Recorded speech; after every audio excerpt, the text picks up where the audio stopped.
People are looking for more meaning in their lives, and through overlanding, you can get in touch with yourself in a roundabout sort of way. Well, that's a lot of what we work on. Joe and I do a lot of work on that because we feel that's part of the journey. You know, the journey starts when someone has a dream, and I always say to people, the hardest decision you made or you make is to just do it. When you've made that decision, the rest is really a process. It's a process of understanding what do you want to achieve, how are you going to do it, where do you draw your support, what don't you know that you don't know. And that's a phrase I use often because for me that's quite critical. People go down the road of jumping into a vehicle and heading off on a trip, and then I look and I say, well, what is your experience? Do you know what you don't know? Because when it goes wrong, that's when the sort of pieces fall apart. So when you can understand that and you can take part of the preparation and saying, I'm going to prepare a vehicle, I'm going to prepare myself, I'm going to buy the equipment, which is the fun part. But how about preparing yourselves? And you know, I do talk a lot about this because I'm very passionate about it.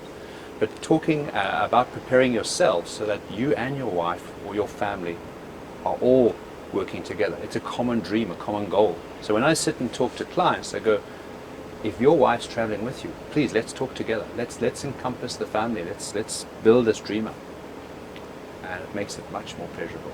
Teamwork makes the dream work. Makes the dream work. It does, yeah. That's a Joe loves that saying. And so this particular truck, very popular for the overlanding scene. How many of these do you normally kit out a year? You know, so how many can we buy? I think we've got about, this year, I think about 4 that we managed to buy and do up for clients. Quite a lot of double cabs. We'll talk about that just now because there's one parked there. It is really been about getting these vehicles. So, you know, news that I'm hearing, the possibility of Toyota bringing these back into the South African market from a global perspective, I think we have a phenomenal base in South Africa to build vehicles. For one, we have great bases. Them here? That would be nice to have some local beneficiation. You know, I don't think the numbers will do it yet, and I'm not speaking on Toyota's behalf.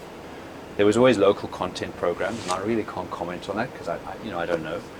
But I think if we can get the vehicles that we can actually build up, that's fantastic. So I think what we want to really do is look at the potential for these vehicles. But when you're making a decision on a vehicle, you know, is the Troopy the right vehicle? Is the double cab the right vehicle? Is a Hilux the right vehicle? And we've got 3 vehicles here that are very popular options for your clients. And actually specifically put these vehicles here today because I really would like to talk about what is right for you and why would you choose it. You know, when someone sits down with me and say, you know, I really want a Troopy, I'm going, okay, where are you going to travel? Why do you want to have a Troopy? How do you live in the bush? What's your experience? And you know, people come very clearly, and some people go, you know what, I've lived out of a roof tent. I've done that. I'm getting older, I actually want a bit more comfort, we want a bit more safety, a bit more security. We want to get out of the bad weather, have a Troopy or have something bigger that you want to build. What I do like about that concept is that it goes in a container. It's stock standard, we're not modifying anything. We're adding equipment to the vehicle, and when you add equipment to the vehicle, you can do that with relative confidence that it's pretty much going to work.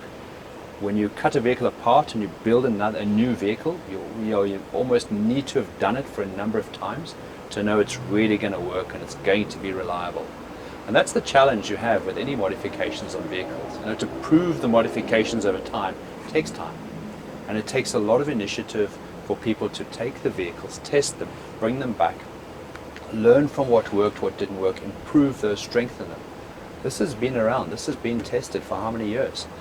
We know the weak points, we know the strengths. So really when you're looking at that and you're saying... So it's like an old friend, you know. It's an old friend, yeah. But it also means that when you know all that, it takes away some stress factors, it takes away some unknowns.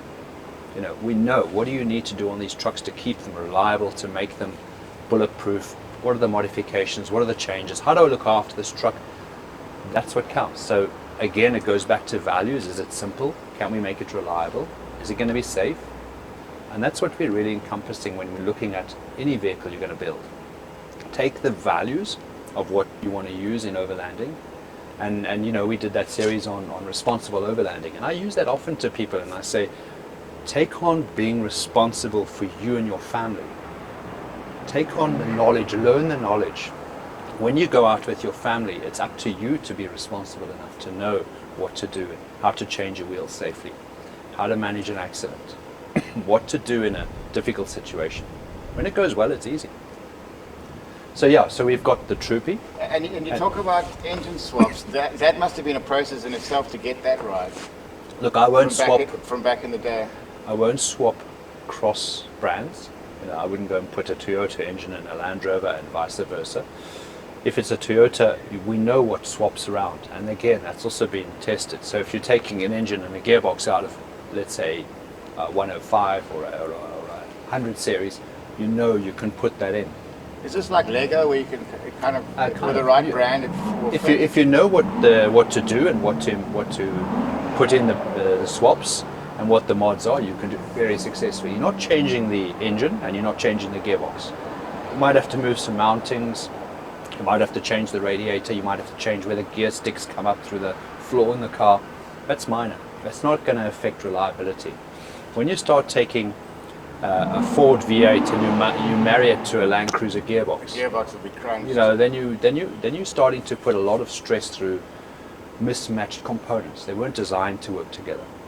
So try and keep the engine and the gearbox that were designed to work together and put them together. And it's been done enough times and tested, and you know the guys have figured out that this will work. And any modification you're doing, you've got to look and say, now what are those weak points? You know, you've got a turbo, we've got an intercooler with a scoop on the bonnet here. We've got extra gauges to monitor exhaust gas temperatures. You monitor extra cooling. Smaller spotlights. I'm vehement about blocking airflow through.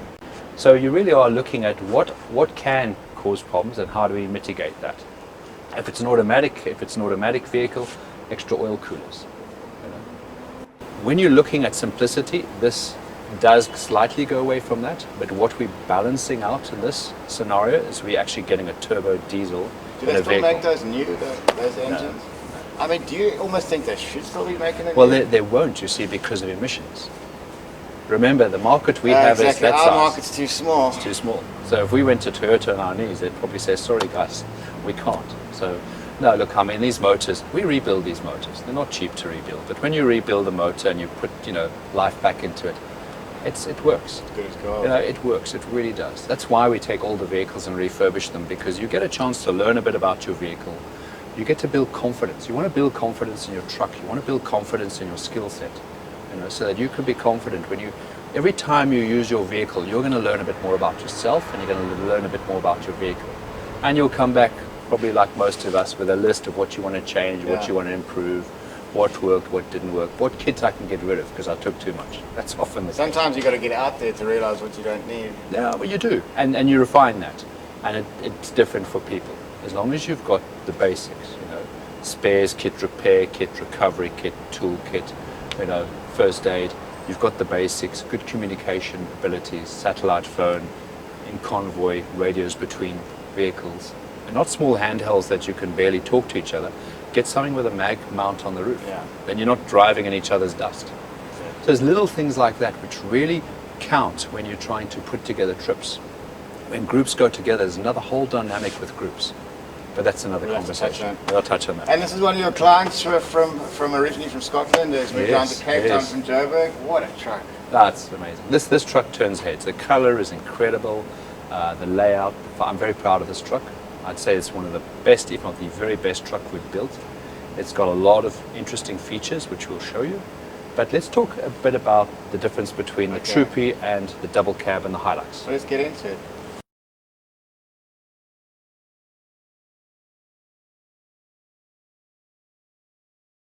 Big Six here, ladies and gentlemen, and I've just released my first children's book entitled Mr. Oily and the Runaway Lawnmower. Check it out on Amazon in your country. Catch you next time, Africa Sideways.